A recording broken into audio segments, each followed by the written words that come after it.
Hello again. I'm Jim Epley, President of JD's Tax and Financial Solutions. Today, I'm going to open up the floor to any questions you have, the most common questions that you have for the tax filing season of 2013. Great, Jimmy. My first question, and I know I'm going to sound some kind of rebellious, but here it is. What if I don't want to file taxes? I mean, to some degree, for me, is a pain in the butt, man. And I don't want to.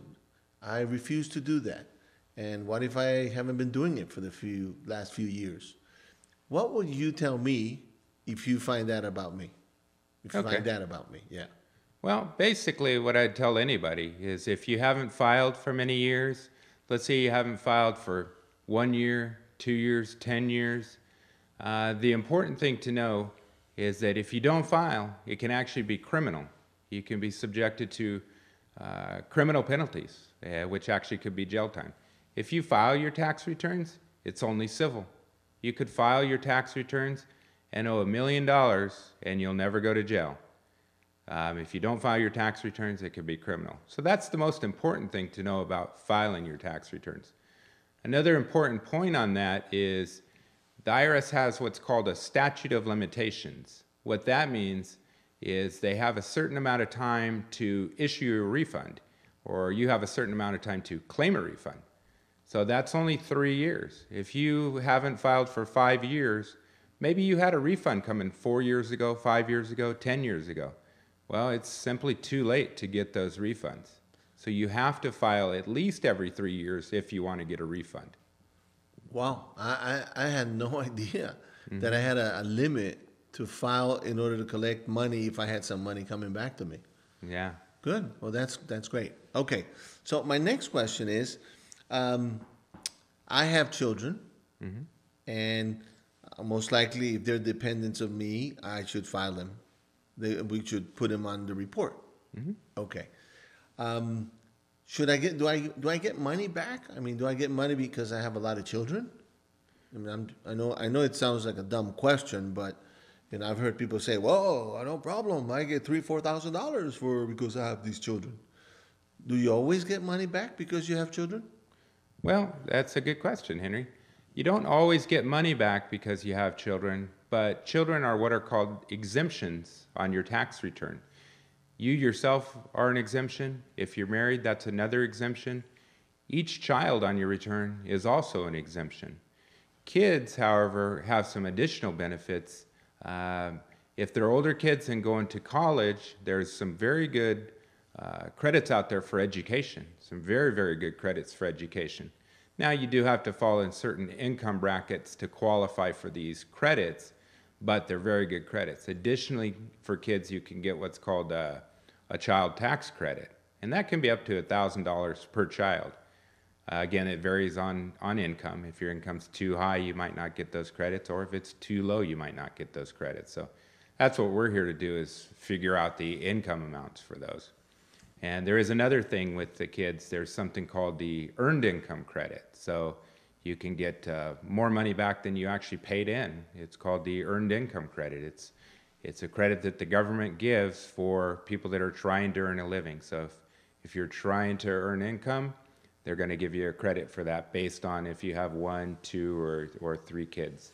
Okay, so we're basically talking basic math.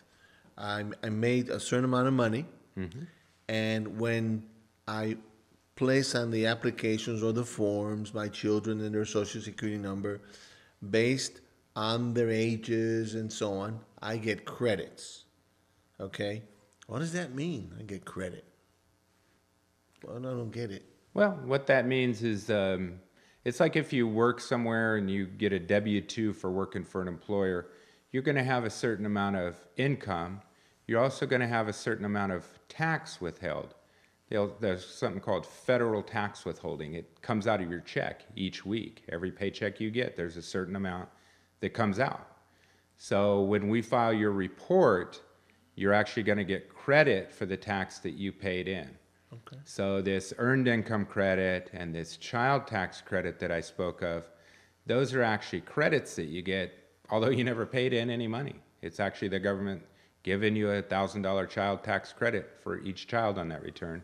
And the earned income credit is very similar. They're giving you a tax credit as though you paid in the money, although you didn't pay it in. Okay, so that means that from based on the amount of money that I made, it lowers the amount I have to pay taxes from. Yeah, yeah. Okay.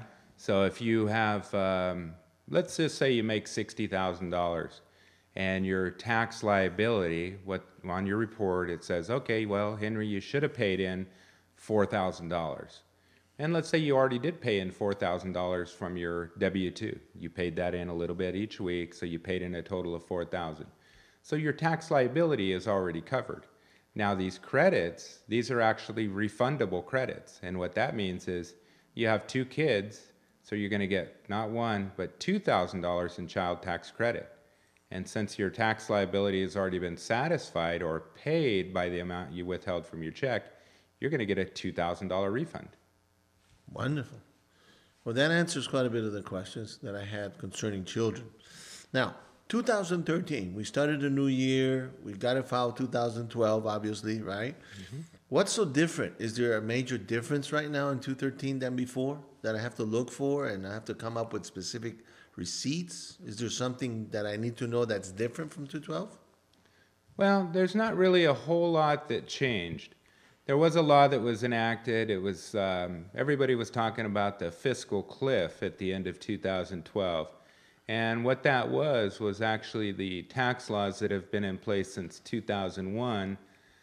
Those were set to expire. This $1,000 child tax credit I mentioned, that was set to go back down to the old rate of $500 per child.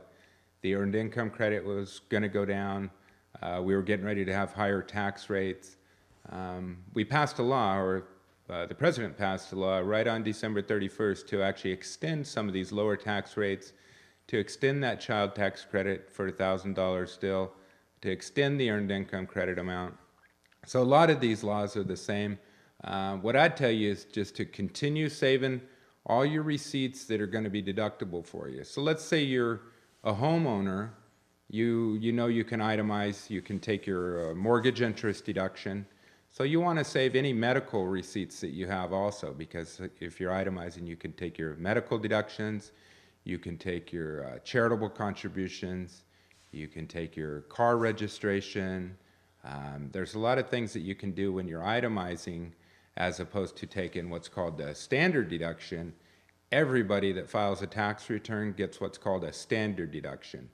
So with a standard deduction, you don't need to save a lot of your receipts for that.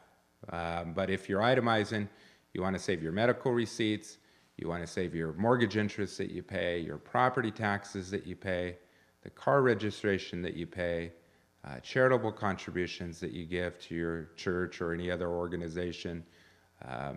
Those types of things you can itemize.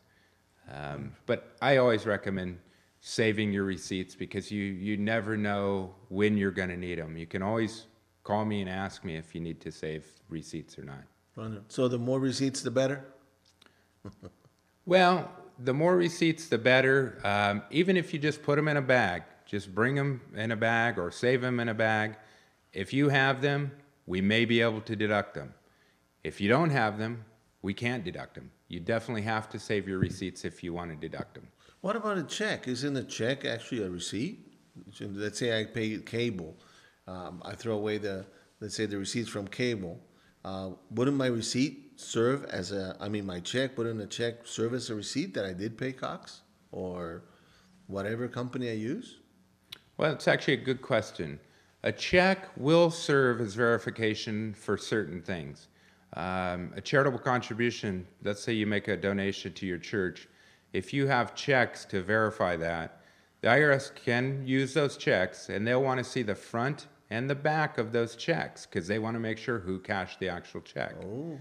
So yeah, I always recommend saving the checks and your receipts. If you write a check to Cox Cable for your internet service, if it's business related, it could be deductible.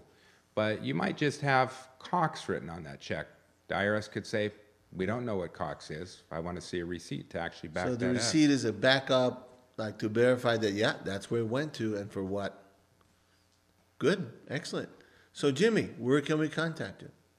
Well, again, I'm with JD's Tax and Financial Solutions. You can call me. Here's my number. You can also email me directly. Here's my email address. Thanks again for watching. We'll see you next time. Thank you, sir.